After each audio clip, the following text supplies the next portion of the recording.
Assalamualaikum warahmatullahi wabarakatuh. Eh, Salam sejahtera bagi kita semua.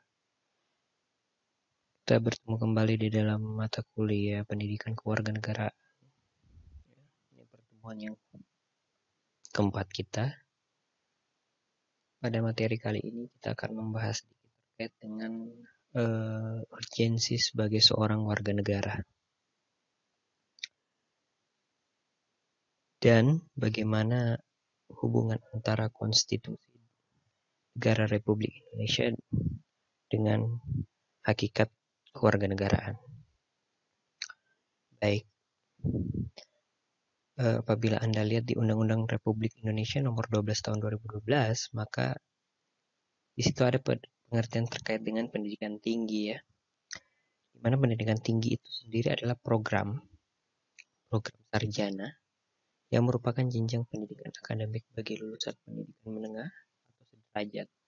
Jadi dia merupakan jenjang pendidikan akademik ya, yang di mana itu ditargetkan untuk orang-orang yang telah menyelesaikan pendidikan menengah atau sederajat, SMK, SMA, ya, madrasah, sehingga mampu mengamalkan ilmu pengetahuan teknologi melalui penelaran ilmiah.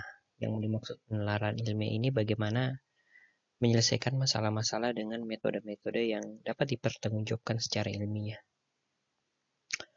Lulusan program sarjana diharapkan menjadi intelektual, ilmuwan yang berbudaya, mampu memasuki dan menciptakan lapangan kerja, serta mampu mengembangkan diri menjadi profesional.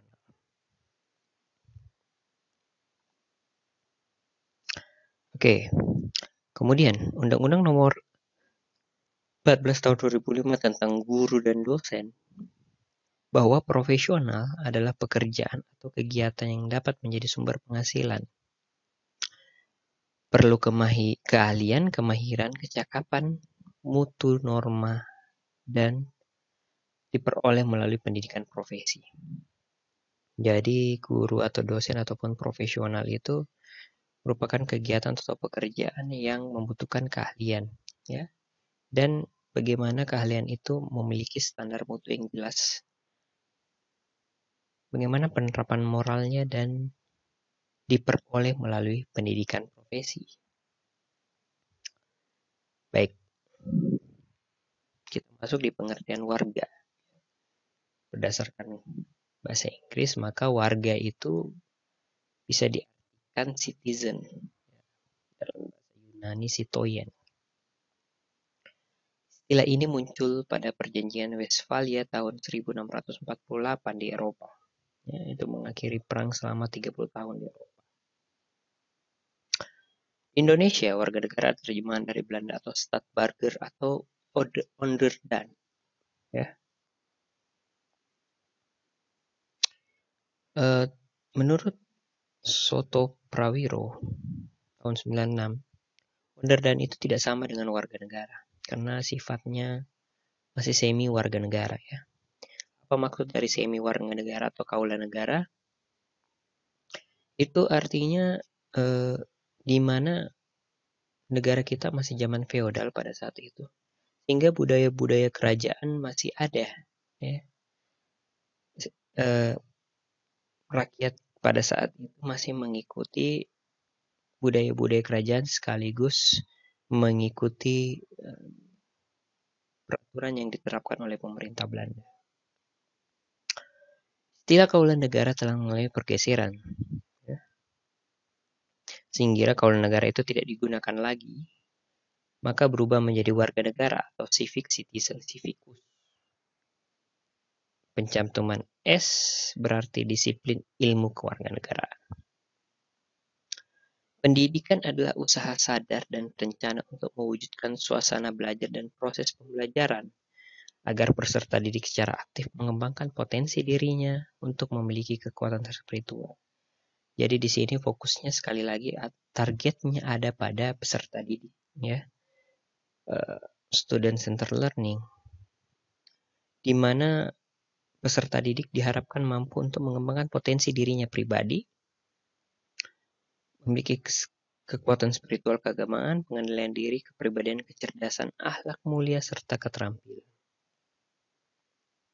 Sehingga kita bisa membuat kesimpulan bahwa kewarganegaraan adalah segala hal yang penting atau ihwal yang berhubungan dengan warga negara. Ya. Sedangkan pendidikan kewarganegaraan dimaksudkan untuk membentuk peserta didik menjadi manusia yang memiliki rasa kebangsaan dan cinta tanah air. Ini alur sejarah bagaimana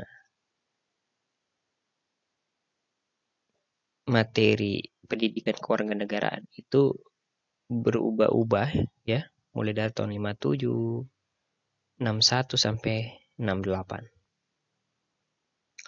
Identitas nasional dibentuk dari dua kata dasar, yaitu identitas dan nasional. Jadi karena kita sudah tahu apa itu warga negara,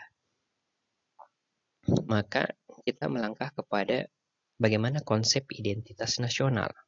Seperti kita ketahui bahwa warga negara merupakan identitas nasional ya. Kata identity, Inggris dalam bahasa Oxford Advanced Learner Dictionary berarti who or what. Artinya ini siapa, yang mengacu kepada orang. Ya. The characteristic feeling or belief that distinguish people from others. Jadi suatu perasaan atau keyakinan bagaimana membedakan orang yang satu dengan orang yang lainnya ya. Membedakan. State of feeling of being very similar to and able to understand. Ya, jadi bisa dilihat sangat umum, very similar, ya, yang bisa dimengerti secara umum. Dalam kamus Maya Wikipedia dikatakan identity is an umbrella term used throughout social science to describe people, conception and expression of their individuality of group affiliation. Jadi identitas itu layaknya payung ya, term ya, yang menaungi seseorang ataupun yang mengatur seseorang dalam social science atau ilmu sosial ataupun segala sesuatu yang mendescribe seseorang, artinya membuat ciri khas kepada orang tertentu, memberikan mereka ekspresi dari tiap individual ya. Dalam kamus KBBI secara terminologi identitas berarti ciri-ciri atau keadaan khusus seseorang atau jati diri. Dengan demikian identitas menunjuk pada ciri atau penanda. Nasional sendiri itu dari bahasa Inggris sama dengan citizen. Nasional itu berarti connected with a particular nation, ya, saling berhubungan antara nation, shared by whole nation, owned, controlled, financial, supported by federal. Jadi nasional berarti kebangsaan berkenaan atau berasal dari bangsa sendiri, meliputi suatu bangsa dalam konsep pendidikan kewarganegaraan.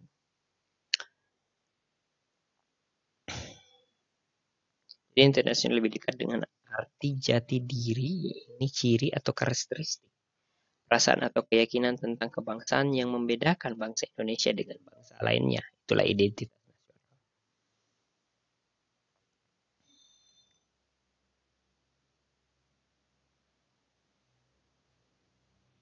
Oke.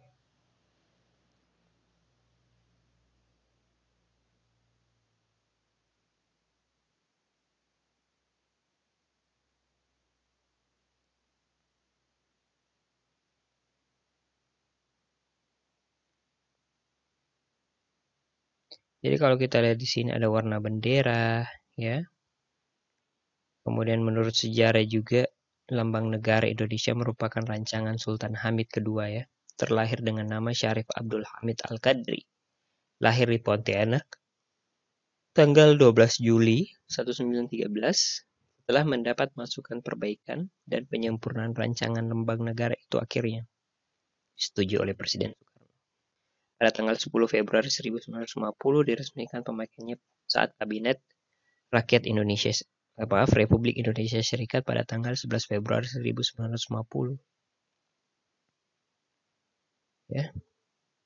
Dan ini merupakan landasan historis Lambang Negara Indonesia. Kemudian ada landasan dari Bhinneka Tunggal Ika yang merupakan semboyan dari identitas nasional kita atau identitas sekunder kita. Ya. Kemudian ada identitas primer kita, identitas individu. Ya. Kemudian kita melangkah ke konstitusi.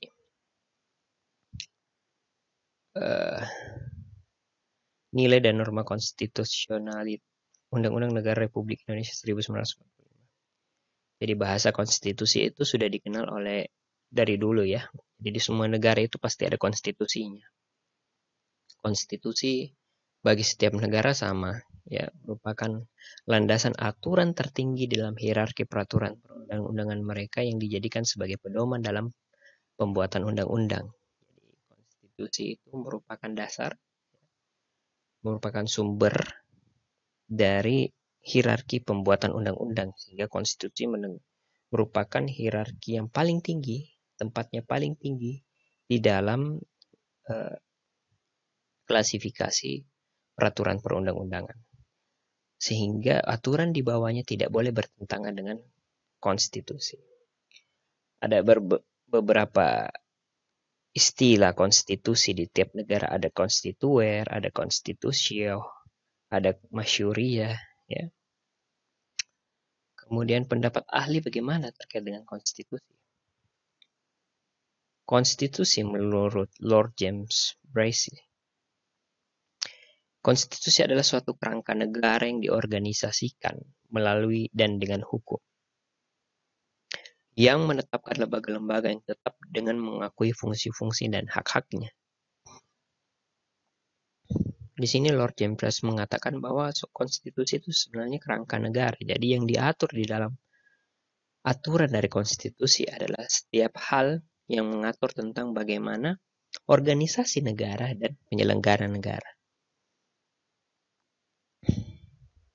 Bagaimana menetapkan lembaga-lembaga yang tetap dan mengakui fungsinya. Jadi ada organisasi, di mana organisasi itu memiliki fungsi-fungsi yang diatur di dalam konstitusi, serta hak-haknya, artinya hak penyelenggara, hak lembaga, dan hak asasi manusia.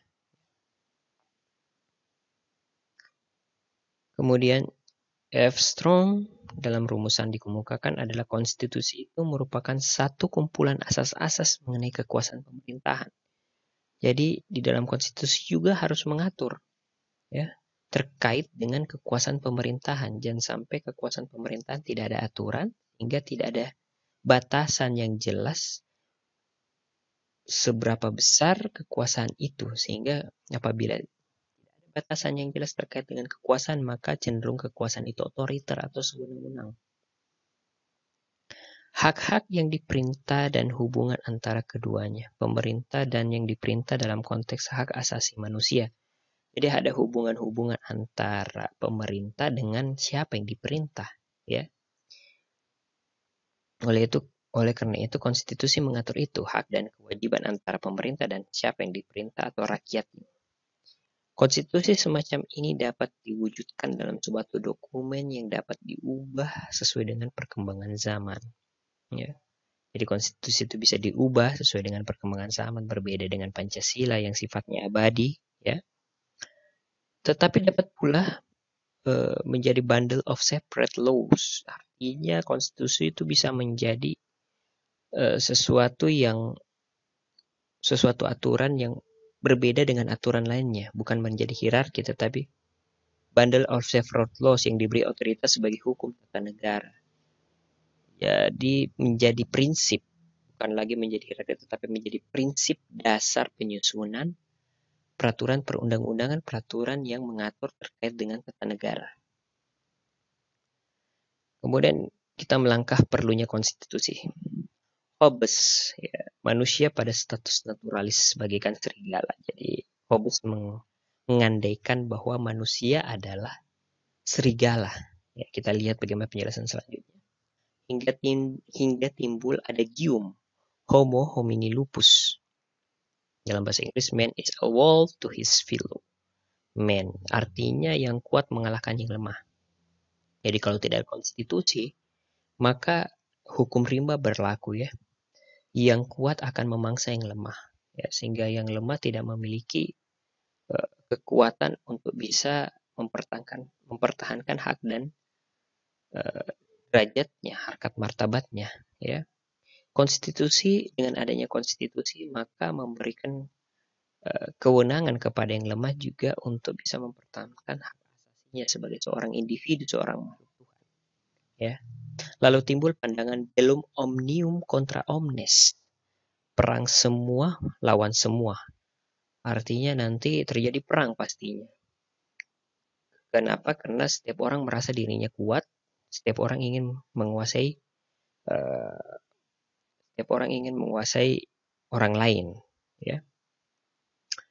Kemudian ada faktum unionis. Faktum ini adalah perjanjian sesama manusia, perjanjian rakyat.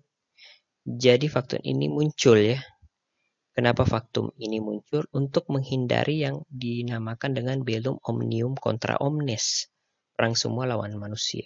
Perang semua lawan semua. Di mana perjanjian ini rakyat menyerahkan kekuasaannya kepada penguasa untuk menjaga perjanjian rakyat yang dikenal dengan istilah faktum subjektionis. Jadi rakyat ini menyerahkan sebagian kekuasaannya kepada pemerintah agar dapat diatur. Ya. Dalam pengertian bahwa rakyat memberikan kewenangan kepada pemerintah untuk mengatur sisi-sisi sosial yang berada di masyarakat agar teratur. Agar terjadi yang namanya keteraturan social interaction, ya. Sehingga tidak ada yang merasa lebih kuat, ya. Sehingga aturan-aturan itu dan asas-asas moral yang baik bisa dipraktikkan di dalam dunia sosial. Baik, terima kasih. Mungkin itu saja penjelasan dari saya terkait dengan pendidikan kewarganegaraan, hubungannya dengan identitas kita, dan hubungannya terkait dengan konstitusi. Ya, teman-teman, ada tadi tugas yang saya perlihatkan. Silahkan Anda semua mengerjakan tugas itu. Ya, tugasnya dikumpul minggu depan. Kalau misalnya ada yang ingin ditanyakan, mari kita berdiskusi di Google Classroom. Kemudian tetap jaga kesehatannya, ya. Tetap jaga kebersihannya. Usahakan untuk tidak keluar dulu dari rumah, ya. Kita belajar dari rumah. Semoga ini semua tidak begitu lama sih. Semoga penyakit ini diangkat oleh Allah Subhanahu wa taala, ya, dan dapat diselesaikan dengan baik. Insyaallah kita semua sehat walafiat. Baik, terima kasih. Wabillahi taufiq wal hidayah. Wassalamualaikum warahmatullahi wabarakatuh.